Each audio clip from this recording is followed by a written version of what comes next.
Hey, what's up, guys? Today, I'll show you a fantasy comedy film, Death Becomes Her. Spoiler ahead, watch out and take care. The movie begins in 1978, and an actress named Madeline stars in a Broadway play titled Songbird. The audience hates it because it's dull, cheap, and boring to the extent that they sleep on it. However, Madeline doesn't care at all because she still performs the show enthusiastically. Among the crowd are writer Helen and her renowned fiancé, plastic surgeon Ernest. They watch Songbird, and Helen can't help but feel weird that Ernest is suddenly a big fan of Madeline. When the show ended, only Ernest gave Madeline a standing ovation. After the show, Helen and Ernest visit Madeline backstage. Madeline is evidently narcissistic and solely cares about her external appearance. She flaunts her chest through her tube gown and welcomes Helen with a fox-sweet voice and a kiss on the cheek. Afterward, she blatantly seduces Ernest in front of Helen, where he fails tremendously and falls under her enticing soul. Helen feels it's wrong to show Ernest to Madeline, knowing they've been together for so long. She subtly pulls Ernest away from Madeline because she feels he's slipping from their relationship at that moment. Days pass, and Ernest performs a surgical operation on a patient. Amidst his work, Madeline spontaneously visits Ernest for dinner. After dinner, Helen confronts Ernest about having a meal with Madeline. She's completely distressed as she knows Madeline stole hormones from every man she loved before. However, Ernest is in denial that he's going to leave her for Madeline. Helen purposely introduces Ernest to Madeline to test his loyalty, but sadly, Ernest fails because not long after, Madeline and Ernest get married, leaving Helen devastated and heartbroken. 7 years have passed, and Helen still resents Madeline down to her very bones. She becomes a typical old cat lady in her unpaid and trashed apartment, obsessed with overeating and living a sedentary life. She only watches on repeat the scene on the television where Madeline is killed. The landlord visits Helen to charge her unpaid rent, but Helen doesn't care about it. The landlord has no choice but to call the police. They later send Helen to a psychiatric hospital for her mental treatment. 6 months have passed since Helen's admission to the hospital for therapy. Every time she talks about Madeline, the other patients scream in fear because they're tired of hearing the same story. The psychiatrist then invites Helen to talk privately to address her obsession with Madeline. Helen admits she doesn't want to talk about Madeline, but it's hard not to talk about someone who ruined everything in her life. The psychiatrist then explains to Helen that she needs to remove all the negative thoughts and memories of Madeline to live a normal life.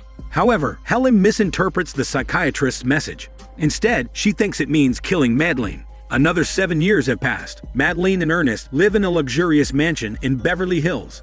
However, all the riches in the world can't save their miserable marriage because they hate each other. Furthermore, Madeline is not working anymore, and Ernest has become an alcoholic embalmer because of Madeline.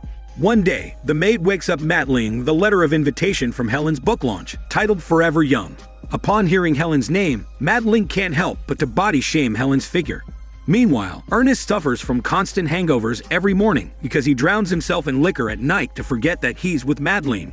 While Ernest travels to work, Madeline visits the French spa for an immediate beauty treatment. The spa girl warmly welcomes her, but Madeline is deeply agitated and nervous about tonight's party. She wants to do another plasma facial treatment, but the spa girl tells her she can't do it twice within 6 months because it can damage her body. But Madeline is desperate and willing to pay double just to appear beautiful and young in front of Helen. Suddenly, the spa owner appears spontaneously the moment he hears about the money. He asks to talk business with Madeline. He turns off the surveillance camera and then introduces her to a secret beauty group that can help with her beauty crisis. He gives her the address of the mystifying Madame Young. However, Madeline doesn't believe every word he says and tears the business card into pieces.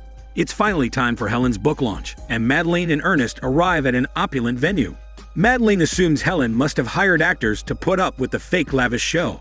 Ernest sits in the bar upon getting inside. A woman unexpectedly approaches him. She wants to thank Ernest for doing a good job at her aunt's wake, and then proceeds to ask for his secret for making her late aunt look lively even at her death. Ernest reveals he uses spray paint because the corpse's skin is too dry for normal makeup. He then explains the process of doing his work, but he stops midway when he looks at the woman's shocked face. She feels her late aunt's body is being treated like an art project. Not long after, Ernest rejoins Madeline at the party to ask if she finally saw Helen.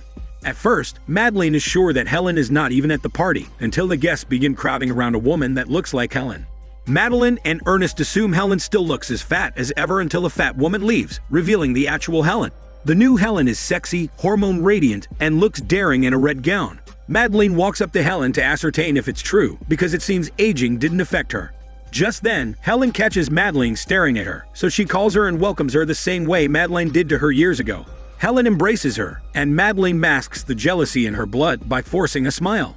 She's miserable inside and out, while Helen is out there looking pretty. Helen and Madeline talk about their underlying issue with Ernest. Helen assures Madeline that she never blamed her for stealing and marrying Ernest. Even if it's a lie, Helen makes sure it appears genuine.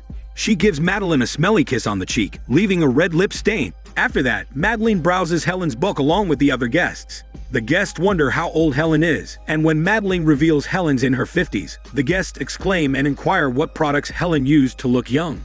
Right then, Madeline spots Helen dragging Ernest away from the crowd. She traces their smelly hormones and overhears the two talking. Helen assures Ernest that she never blamed him for leaving her, because it's all Madeline's fault. She also brings up Ernest's current job, and she pities that it's Madeline's fault for reducing his line of work to morgues and corpses. Helen intentionally wants Ernest to end things with Madeline so she can have him. After the party, while Ernest goes to his office and prints out a picture of him and Helen, Madeline leaves the house to meet her toy boy. Madeline arrives at Toy Boy's home, but she catches him cheating on her. She feels cheap for exchanging her for a nobody, but when she sees that his mistress is so young and hormone robust, she walks away quietly. Toy Boy tries to comfort her with his masculine muscles, but Madeline insults him and his mistress. Madeline hates to be reminded of her age, so she walks away crying and drives home. The rain suddenly pours down, ruining Madeline's makeup completely. She sees herself as ugly in the front mirror, and so she stops in the middle of the road to retouch her makeup. She searches for products to hide her aging, but it's all useless until she finds Madame Young's address. Desperate for eternal beauty, she visits Madame Young in her humongous castle. She meets Madame Young, who's 71 years old but never grows old. Madame Young introduces a tonic that's powerful enough to stop a person's aging process, and therefore results in an eternally youthful appearance. Madeline is hesitant at first because of the high price, but after Madame Young tests it on her hand, she quickly buys it with a check. Madeline drinks the potion and waits for the effects to happen. Subsequently, Madame Young gives her a warning. Madeline can use the tonic for years, but she needs to disappear from the public view in 10 years' time to avoid suspicions, because no one should know their secret. Afterward, Madame Young advises Madeline to take care of her body because they're going to be together. Then, she attaches a pin to Madeline's clothes as a sign that she's part of them now. Madeline's on her way out, but she stops and watches her old features disappear and change into a luscious figure. She's now young, hormone radiant, and no longer ages. Meanwhile, Helen visits Ernest while Madeline's away.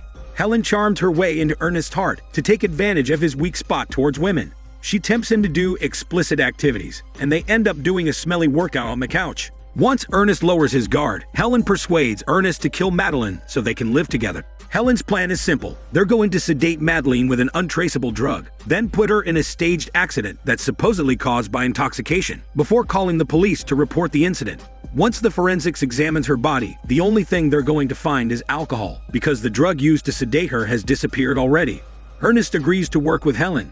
Helen thinks she's finally getting rid of Madeline for good, so Helen leaves the mansion just in time before Madeline arrives home. Madeline celebrates her new look in front of the mirror. However, Ernest is through with her, so he blames her for destroying his life, career, and all his money. The anger inside Ernest causes him to strangle Madeline, but Madeline begs him not to kill her. Ernest realizes what he has done, so he lets her go near the edge of the stairs and apologizes. However, Madeline's heels are caught on the stairs, and she asks him to help her up. Ernest is about to help her, but Madeline shouts at him this time. Ernest returns to his angry self and changes his mind, so he pushes Madeline off the stairs instead. Madeline falls on the ground and dies from a broken neck. Ernest panics because he killed Madeline, so he calls Helen for help. However, Helen isn't happy that Ernest failed to follow her thorough plan, so they think of a made-up story before reporting to the police. Meanwhile, Madeline comes back to life. She stands up, but her head is twisted backward. Ernest screams and staggers to the ground because Madeline is supposed to be dead. Madeline then asks for help to return her head to its normal position, but Ernest is still in shock, so she does it herself. Afterward, Ernest brings Madeline to the emergency room for examination. The doctor examines her body and finds surprising results. Madeline is cold as a corpse. She doesn't have a pulse or heartbeat. The doctor stutters in disbelief and runs away because Madeline is really dead. Ernest then explains to Madeline that she just violated all of the natural laws because she's dead and yet still standing before him. Madeline faints because of the fact that she's a walking corpse, while Ernest goes out and searches for the doctor. However, Ernest finds the doctor suffered from a heart attack and is currently being resuscitated by other doctors. When Ernest returns to Madeline's room, a female doctor says she's been sent to the morgue. And so, Ernest saves Madeline from the morgue and brings her home to fix her body. Meanwhile, Helen sneaks into the mansion to finish what Ernest started. She wants to bury Madeline, but Ernest tells her that she's not dead, but a living miracle. Helen doesn't believe his smelly bullshit until Madeline walks up to her to prove that she's alive. Madeline then brings out a shotgun and fires Helen in her stomach. Helen flies in the air and lands on a pond. Ernest panics because of the succeeding deaths in a day, but Madeline tells him that they can bury her together. While the couple prepares the materials for Helen's burial, Helen rises from the water as if nothing happened. Madeline approaches Helen to search for the pin. Helen also possesses the pin from Madame Young, implying that they took the same potion. Ernest thinks it's another miracle, but the two ladies admit that they're alive because of a powerful potion. Ernest goes upstairs to calm his confused heart and mind, while Helen and Madeline fight and argue over their petty issues. The two ladies eventually realize they can't hurt each other, so they settle everything down. They admit their faults and apologize to one another. The two ladies finally reconcile and coordinate to convince Ernest to fix them. However, Ernest is really done with their chaotic personalities, so he asks them not to contact him anymore after his last service for them. Ernest finishes fixing the two ladies on time, but it means no one's going to fix them once he leaves, so they knock him down to bring him to Madame Young. Ernest wakes up in Madame Young's castle, and she offers him the tonic in exchange for his surgical skills. However, Ernest doesn't want immortality because he's going to witness his loved ones die, so he escapes with the tonic instead. Madame Young allows him to escape because there's an ongoing party in the ballroom hosted by the spa owner. Ernest is trapped among the immortals in the party, so he goes to the rooftop, hoping for an escape route. Helen and Madeline chase after him to the rooftop. They corner him, but he accidentally falls onto the edge and into the gutter. His clothes are hanging in the gutter, and any movement can make him fall.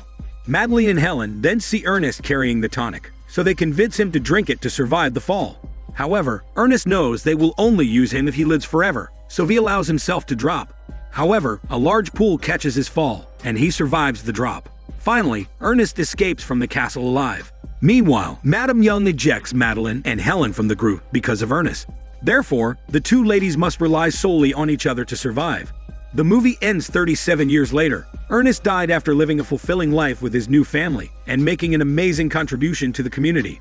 On the other hand, Madeline and Helen are hiding in the back of the chapel, mocking and ridiculing Ernest even after he has died. They leave the church to search for a can of spray paint because it's not in Madeline's bag. They unveil their faces, revealing cracked paint on their rotting skins. The two ladies argue again about petty things, causing Helen to miss a can of spray paint on the stairs. Helen falls and drags Madeline with her. They stumble on the stairs, then their bodies crash on the curb and implode. They're already trapped in a hopeless situation, but Helen still asks Madeline to locate their parked car. This is Daniel CC Movie Channel. Stay safe and enjoy your day.